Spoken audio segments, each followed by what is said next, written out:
ọwọ́ tẹ àwọn ọ̀rẹ́ méjì tí wọ́n fipá bá ọmọ ọdún mẹ́ẹ̀ẹ́dógún sùn.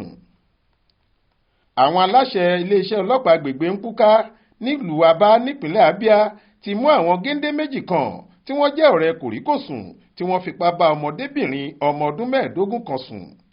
Àwọn ọ̀daràn ọ̀hún tí wọ́n ti wà láhàámọ́ àwọn ọlọ́pàá báyìí ni Eze Ebere tó jẹ́ ọmọ agbègbè Arogua níjọba ìbílẹ̀ Osisoma àti Precious Shamaka tó jẹ́ ọmọ agbègbè Umuagu níjọba ìbílẹ̀ Isiala Ngwa South.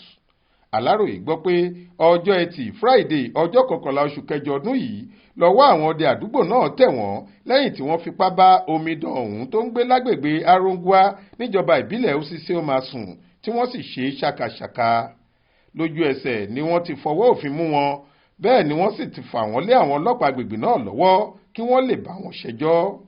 Àwọn agbófinró náà sọ pé gbogbo báwọn ṣe ń béèrè ọ̀rọ̀ lẹ́nu wọn ni wọ́n ń dá wọn lóhùn dáadáa, àti pé gbàrà táwọn bá ti parí gbogbo ìwádìí táwọn ń ṣe làwọn máa fojú wọn balẹ̀ ẹjọ́ láti lè jìyà ẹ̀ṣẹ̀ tí wọ́n ṣẹ̀. Adéwálé Adéoyè ló ṣàkójọ ìròyìn yìí fún iléeṣẹ́ tẹlifíṣàn Aláròyé online. Faith Adébọ́lá ló kà á sétí ìgbọ́ yín.